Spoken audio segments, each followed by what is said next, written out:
If you do an anthropological study of civilizations through history, you'll find that men historically have 5 basic needs: food, shelter, clothing, sex, and alcoholic beverages.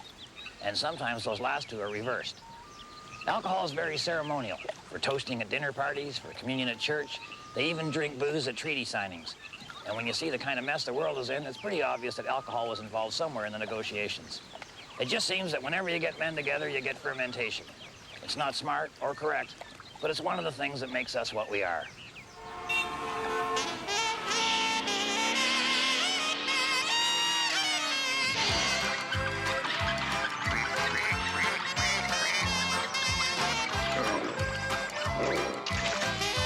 On today's show, we're going to show you how to brew your own beer, and we got Dougie Franklin driving his monster truck around. Going to get up close and personal with Dalton Humphrey, and Bill is going to take a look at lacrosse, which is Canada's national sport, which I'm not. And here he is, your hero, my uncle, Red Green!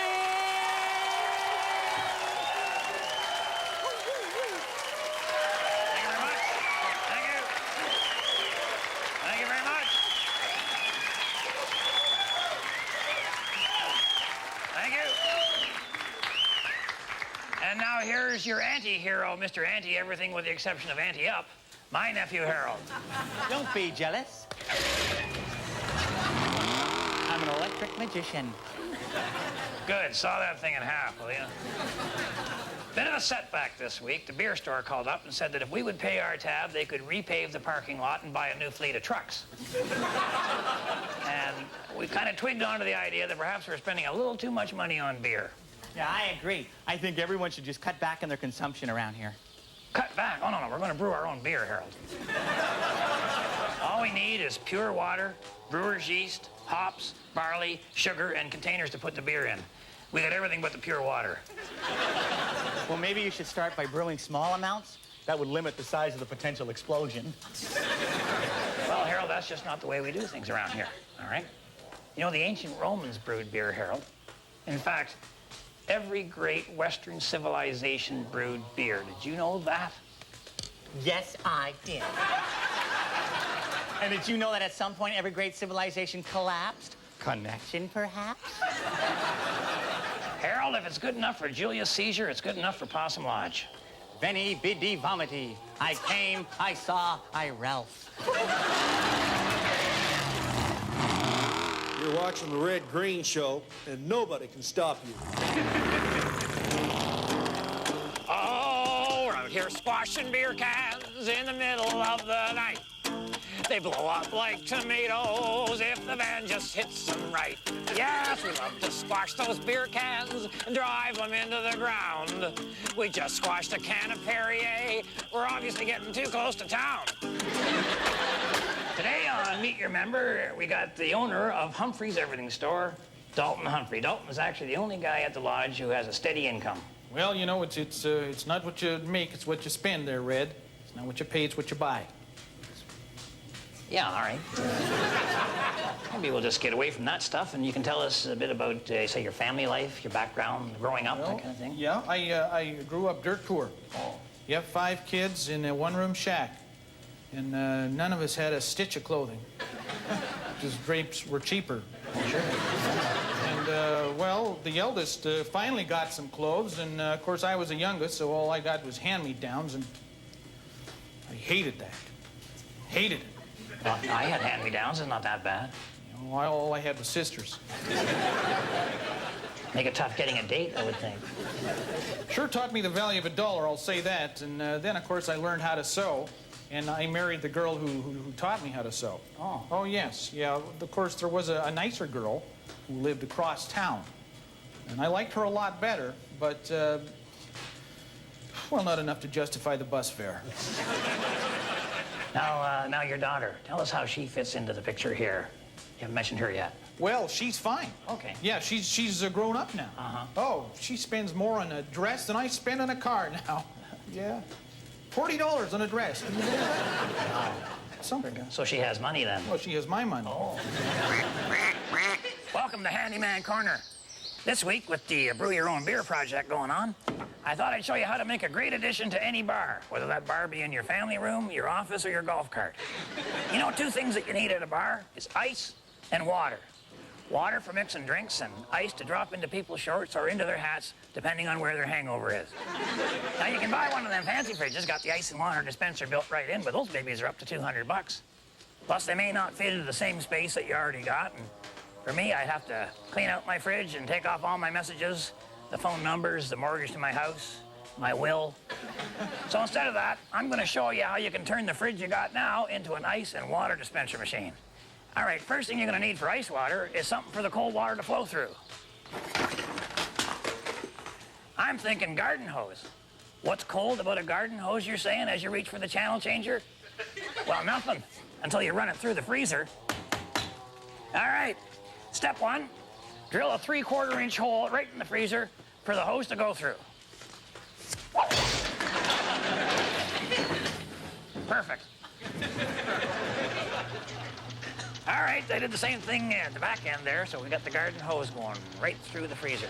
Now, you're going to want to control the flow and direction of your ice water, so I would say put the nozzle on there like that, or if you're a real fun guy, you can throw a sprinkler on there, you know, if your party guests are getting out of hand, like maybe they want to play charades or something. All right, let's give her a try.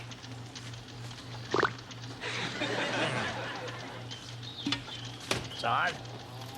Oh, my gosh. All right, there's a problem. She's frozen up solid there. So what we got to do is we got to put some insulation, I guess, around that hose to stop it from freezing inside there. You could use styrofoam or fiberglass, but I'm thinking work socks. All right, luckily I had holes in the toes, so they just thread right on there. Now, to make the ice maker part of our refrigerator renovation, you're going to need an ice cube tray and a cupboard door handle. So while you go and get those, let's get back to the show for a few minutes. Man, my feet are freezing. Coming up, we got Ranger Gord coming down, and Harold's going to teach me the politically correct way to invite people over. Like, that's important.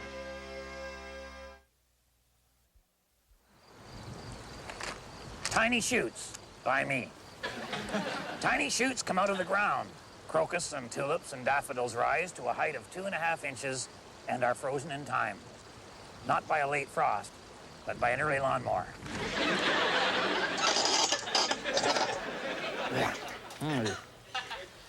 Well, I don't know what we did wrong, but our first batch of homemade beer did not taste all that great.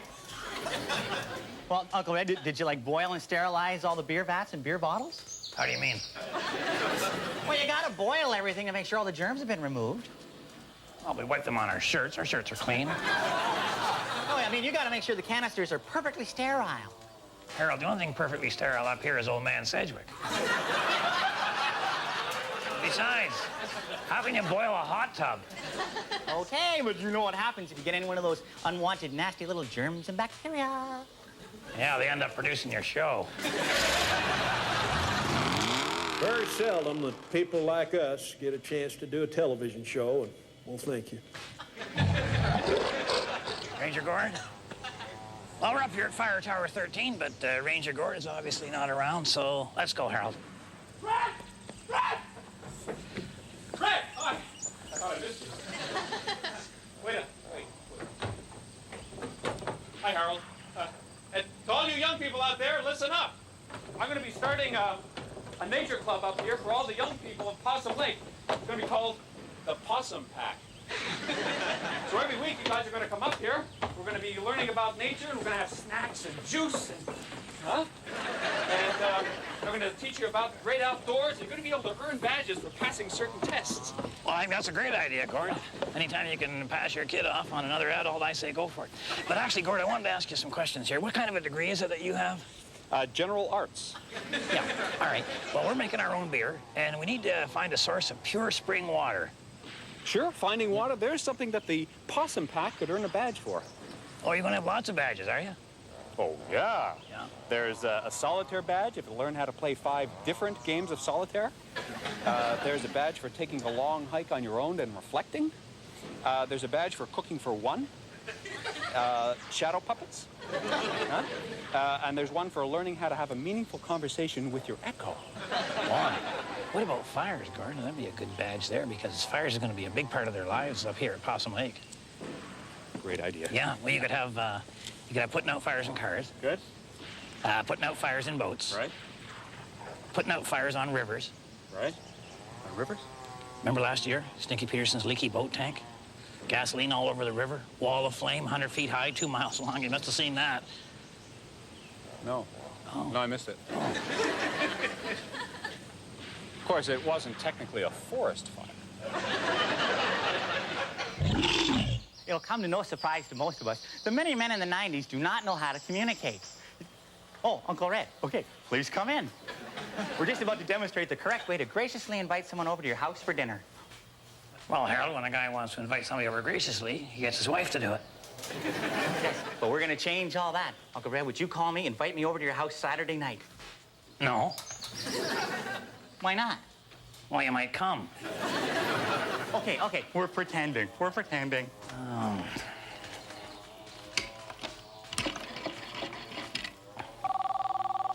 Well, aren't you going to answer it? I never answer the phone on the first ring. Okay, now I'm getting up, and I'm walking across. Hello. Harold, you doing anything Saturday night? Saturday night, I don't think so. Fine, come on over for dinner around 7. Excellent. Can I bring something? Bye. And remember, we're just pretending.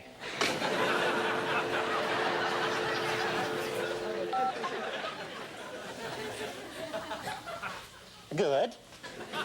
Very good. That's what we'll call the completely wrong way. He didn't even say who was calling. He could see I was talking to him. You still have to tell a person who was calling. And he didn't say, you know, is it a special occasion? Is it a party? Is it an anniversary? It's Saturday night, the game will be on TV. Didn't mention that to me. The game's always on TV Saturday night. Okay, well, he didn't say if I had to bring anything like, you know, dessert or a gift or who's going to be there, casual, formal. Aww. Now I will demonstrate the correct procedure for phoning someone.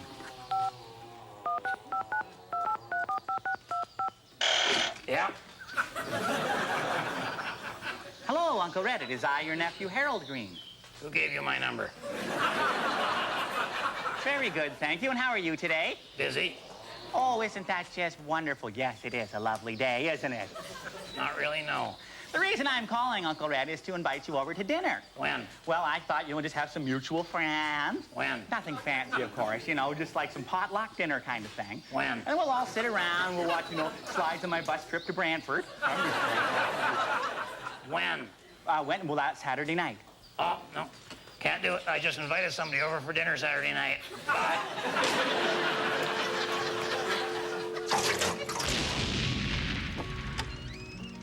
Time for Adventures with Bill. All we have to do is find him. Bill? Bill! There he is. A lot of times people have padding on. They do stuff they wouldn't ordinarily do. At least I hope he wouldn't ordinarily do that. You've guessed already that Bill's going to do a little bit of lacrosse here for us today. Gave me the one bat there. Wants me to... Yeah, I understand, Bill. You want me to stand there? He's going to go probably pick up a couple of lacrosse balls, try and throw one at me. Because apparently, you know, there's some trick to catching a lacrosse ball with these things, and he wants to, I guess, make me look stupid. But... And what happened there today? Did I miss that? Where'd it go? I didn't see that. I didn't even see it, Bill. Well, that's why I didn't see it. It's right there. There's a trick to throwing the ball to those things. No. There you go. Nice toss. Put her in there. What do you know the padding on there? I don't understand that. Oh, look, there's Harold. Must be tired. Bill's not all that concerned with Harold. You can't be concerned with people and have Bill's behavior patterns. That's a boy, Bill. Don't worry about him. So Bill's gonna try another one. Toss her in here, Bill. Toss her. Way high. Oh. Boy, when I think of the number of times Bill has either knocked my mirror off or broken my window or put a dent in the side of the van or stuck a knife into a tire or blown the whole thing up, I can't imagine anything so stupid. Oh. Maybe I shouldn't be thinking about that right now. Oh, I'm fine, Bill. Never felt better in my life. Thanks for asking. No, I'm fine. Don't you worry about it. No, don't you worry about it. Yeah, I am fine.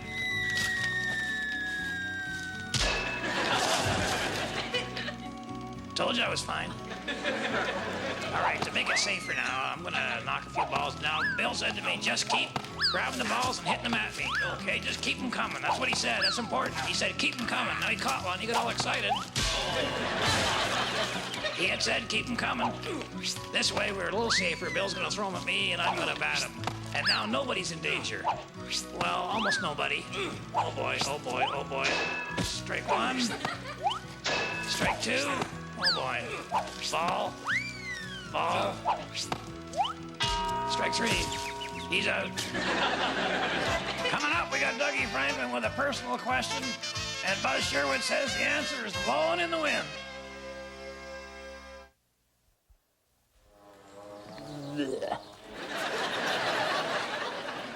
Well, our second batch of beer didn't really work out any better than the first.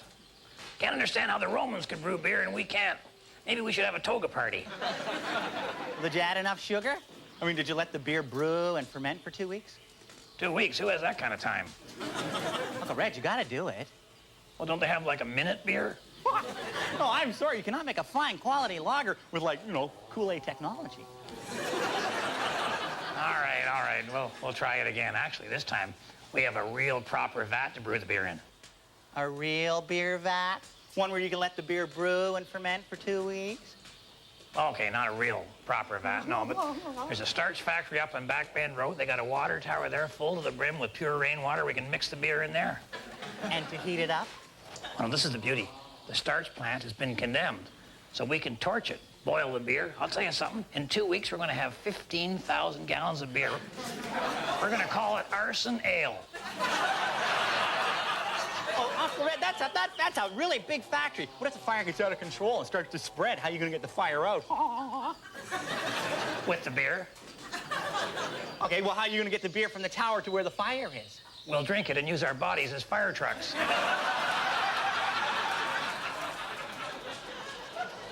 All right, but watch out for backdrafts. If there's any eligible women out there, I'm available. And I'm happy to announce I have the only monster truck and the biggest one in the Possum Lake area. I prefer women who are petite, blonde, and kind of on the slim side and aren't afraid of loud noises. Welcome back.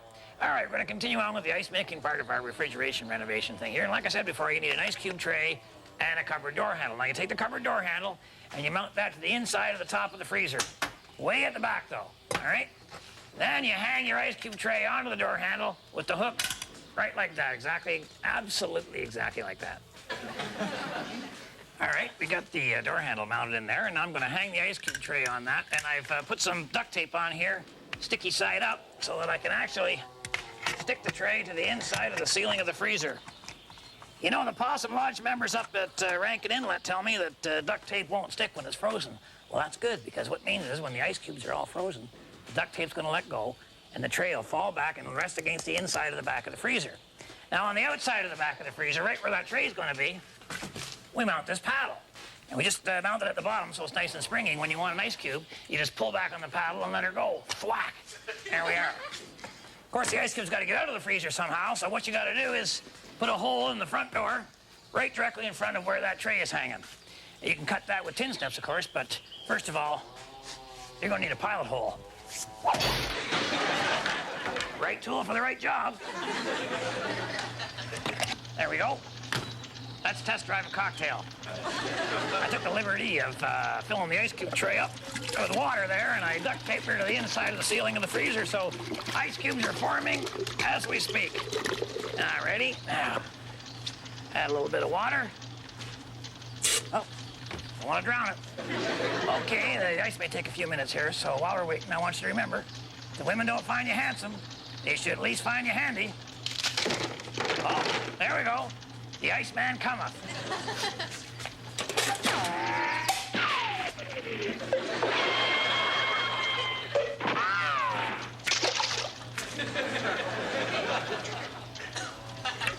Perfect. Well, we're supposed to be here to see Buzz Sherwood and get some air safety tips, but I have no idea where he is. No? Whoa! Here. Well, Buzz, you're supposed to be talking to the viewers about air safety. Oh, relax, Red. good. You know me, I always fly by the seat of my pants. This is my schedule. I guess that's why I'm always a little behind. Yeah, I got nothing on here about air safety. I got plane maintenance and people I have to pick up, and supplies I gotta deliver. Oh, yeah, great. Hey, I got nothing on here about air safety. I would have written it down. What's it? What's that? I can't read. Hold that out for me. Hold that out for me. There, what's that? What's that say? It says, I got binoculars in the van. pick up geologists on far-flung lake. Oh, I should have done that yesterday. Fuel up the plane, yeah, and talk to Red about air safety. I totally forgot. Well, you know, you got me working so hard water bombing that starch plant, eh? Yeah, all right. Now, I did the hops. I've dumped some hops in the water tower, and now I'm gonna do the yeast. Yeah. So we're laughing. Okay, no, that's fine. That's fine. But Buzz, Air safety. Right, okay. Yeah. Air safety. All Rule number 1 about flying. Yeah. Never, ever fly into a tornado. Yeah. All right, there you have it. Thank you so much, Buzz, for putting the time and effort into that presentation. Very much appreciated. Thank you. Hey, no sweat, Red. Good to see you. Bye.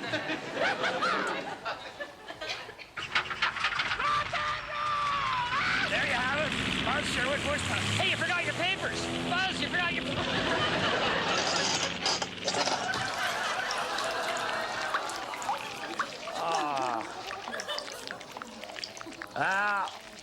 The homemade beer project was, I guess, a blowout. I thought you were trying to make a dry beer.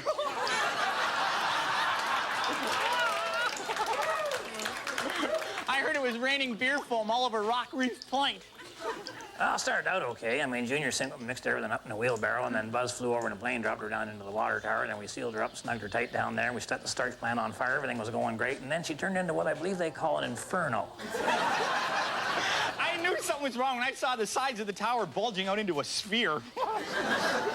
And then she blew, big time. Old man Cedric went kind of strange on us. He got up and he said, "I am death, destroyer of worlds." Then there was a big shock wave, knocked us all flat, shattered all the empties. When we woke up, it was real strange. We all stunk like beer, but nobody was singing Irish songs.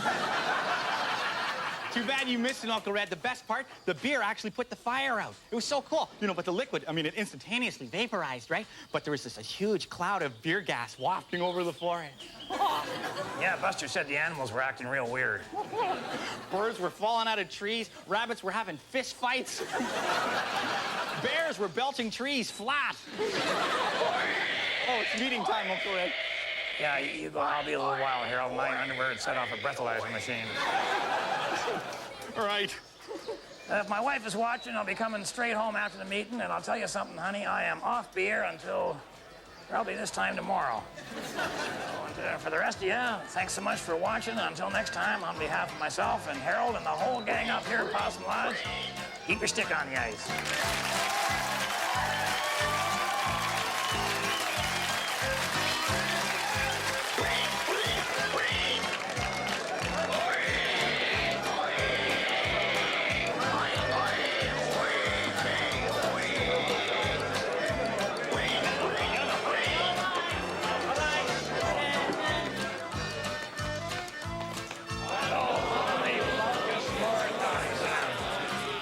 Big news, we found a satellite in the back. 40. You gotta bring it here.